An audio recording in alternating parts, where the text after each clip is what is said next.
Good evening. चाय नगरी पालमपुर, हिमाचल प्रदेश, जिला कांगड़ा से ज्ञान सिंह पालमपुरिया आज अपने फेसबुक पर लाइव हूँ। आज मैं जिस शख्सियत का आपको परिचय देने जा रहा हूँ उनका नाम आप कमेंट करना, शेयर करना, लाइक करना। जन्म 13 नवंबर 1780, शासन अवधि 12 अप्रैल 1801, मृत्यु 27 जून 1839, राज्याभिषेक 12 अप्रैल 1801 लाहौर में और मृत्यु 27 जून 58 वर्ष लाहौर, पंजाब, सिख साम्राज्य आज का पाकिस्तान। संतान खड़क सिंह, ईसर सिंह, शेर सिंह, तारा सिंह, कश्मीरा सिंह और पेशावरा सिंह और दलीप सिंह घराना। संधियाँ वाला जाट सिख समाधि जो आज पाकिस्तान लाहौर में उनके अवशेष हैं। पिता का नाम महाराजा महासिंह और माता श्री का नाम राजकौर और धर्म उनका सिख। तो दोस्तों, मैं उस महान सम्राट की आज आपको 180वीं बरसी पर हार्दिक बधाई देता हूँ, अभिनंदन करता हूँ। और देखो साथियों, आज महाराजा रणजीत सिंह का कुछ मेरे पास तथ्य आया हुआ है। महाराजा रणजीत सिंह का जन्म 13 नवंबर 1780 पाकिस्तान में हुआ था। उन्हें सिखों के सबसे बड़े महाराजों में गिना जाता है। रणजीत सिंह ऐसे व्यक्ति थे जिन्होंने केवल पंजाब को एक सशक्त सूबे के रूप में एकजुट किया, बल्कि जीवित रहते हुए अंग्रेज़ों को अपने राज्य की सीमा तक छूने भी नहीं दिया। और अगर वो कुछ दशक पहले आते तो पूरे भारतवर्ष में उनका ही राज्य होता। साथियों, पंजाब प्रांत के थे वे शेरे पंजाब नाम से प्रसिद्ध थे। महाराजा रणजीत सिंह ऐसे व्यक्ति थे जिन्होंने न केवल पंजाब को न एकजुटता किया, बल्कि अपने जीते जी अंग्रेज़ों को अपना साम्राज्य के पास फटकने में नहीं दिया। वो 1780 में गुजरावाला, अब पाकिस्तान, संधियाँ वाला महाराज सिंह के घर पैदा हुआ। उन दिनों पंजाब पर सिखों और अफ़गानों का राज चलता था, जिन्होंने पूरे इलाके को कई मिसलों में बांट रखा था। रणजीत सिंह के पिता महासिंह सकरुचरिया मिसल के कमांडर थे। पश्चिम पंजाब में स्थित इस इलाके का मुख्यालय गुजरावाला था। छोटी सी उम्र में चेचक की बीमारी लगने से 12 वर्ष में उनकी एक आंख की रोशनी चली गई थी। और 12 अप्रैल 1801 को रणजीत सिंह महाराज की उपाधि ग्रहण की थी। गुरु नानक देव जी के एक वंश ने उनकी ताजपोशी अमृतसर में करवाई थी। तो साथियों, महाराजा रणजीत सिंह ने अफ़गानों के खिलाफ कई लड़ाइयाँ लड़ी और उन्हें पश्चिम बंगाल और तक खदेड़ दिया। पेशावर समेत पश्तून क्षेत्र पर उन्होंने अधिकार किया। ये फैसला पहला मौका था जब पश्तूनों पर किसी गैर मुसलमानों ने राज किया। इसके बाद उन्होंने पेशावर, जम्मू कश्मीर और अनंतपुर पर भी अधिकार किया।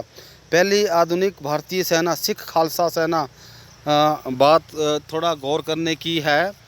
पहली भारतीय खालसा सेना गठित करने का श्रेय उन्हीं को ही जाता। उनकी सरप्रस्ती में पंजाब का बहुत बड़ी शक्तिशाली सूबा था। इसी ताकतवर सेना ने लंबे अरसे तक ब्रिटेन को पंजाब को हड़पने से रोका। एक ऐसा मौका भी आया जहां पंजाब ही एकमात्र सूबा था जिस पर अंग्रेज़ों का कब्जा नहीं हो पाया। ब्रिटिश इतिहासकार G.T. व्हीलर के मुताबिक अगर वह एक पीढ़ी पुराने होते तो पूरे हिंदुस्तान में फतह कर लेते। महाराजा रणजीत सिंह खुद अनपढ़ थे, लेकिन उन्होंने अपने राज्य में शिक्षा और कला को प्रोत्साहन दिया और उन्होंने कानून व्यवस्था ऐसी कायम की कि उनके राज्य में, सबसे गौर करने वाली बात है कि उनके राज्य में मृत्यु दंड नहीं था और हिंदुओं और सिखों पर लगने वाला जजिया कर भी समाप्त था। उन्होंने अमृतसर के हरमंदिर साहब गुरुद्वारे में संगमरमर लगवाया तथा सोना भी मढ़वाया, तभी से उसे स्वर्ण मंदिर का नाम दिया। बेशकीमती हीरा कोहिनूर महाराजा रणजीत सिंह के खजाने की रौनक था। सबसे बड़ी गौर करने की बात है कि जो महाराजा का सबसे बड़ी कीमती कोहिनूर हीरा था, जो ब्रिटिश विक्टोरिया रानी ने वहाँ उनसे छीन लिया था, परंतु उनके जीवित रहते नहीं उनको हाथ ना लगा सकी। अंग्रेज़ सिख योद्धा के 30 मार्च 1849 के दिन पंजाब को ब्रिटिश साम्राज्य का अंग बना लिया और कोहिनूर हीरा विक्टोरिया ने पेश किया। तो साथियों, ऐसे ही कुछ हमारे इतिहास में को खोज कर देखें तो आज का दिन 27 जून का वो दिन है जिस दिन देश के सबसे बड़े हमारे सिख महाराजा रणजीत सिंह जी इस दुनिया को अलविदा कह गए थे। साथ में आज उनके जीवन से हमें कुछ प्रेरणा लेनी चाहिए कि परिचय देना चाहिए कि आयु कुछ भी नहीं होती है। मात्र 12 साल की आयु में उन्होंने महाराजा की जो एक पदवी उसको ग्रहण किया और एक आँख से ना देख पाने के कारण और अनपढ़ता के कारण भी उन्होंने अपने राज्य में कानून व्यवस्था को बनाए रखा, हिंदुओं और सिखों पर अत्याचार को बचाए रखा।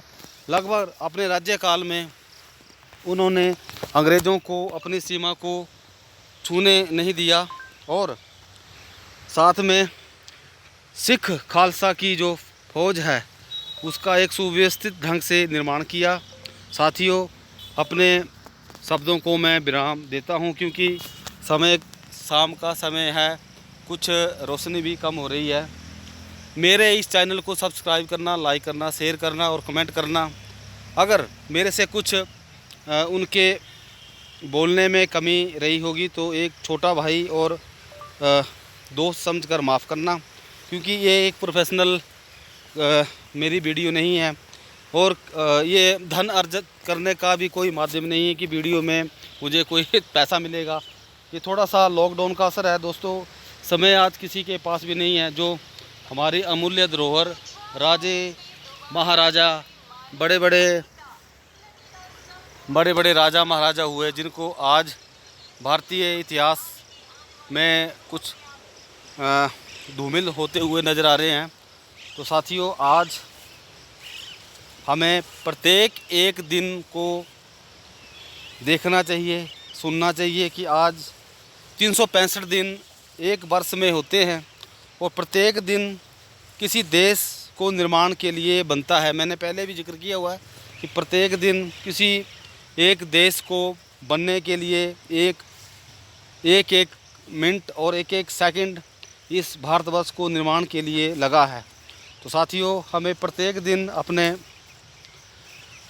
जो किए हुए कार्य हैं उनको याद रखकर, अपने इतिहास को याद रखकर हमें अपने वर्तमान में जीना चाहिए और फ्यूचर में कोई ऐसी गलती ना हो उसे सुधार करना चाहिए। जिन लोगों ने अपना इतिहास और अपनी संस्कृति को भूलकर दूसरी जो गलती करते हैं और लगभग बार बार गलती करने से उनको मैं ये सलाह देता हूँ कि अपने इतिहास को हाजिर नाजर रखकर हमें अपने सूरवीरों की धरती को याद रखना चाहिए। आपका दोस्त ज्ञान सिंह पालमपुरिया। जय हिंद टू ऑल।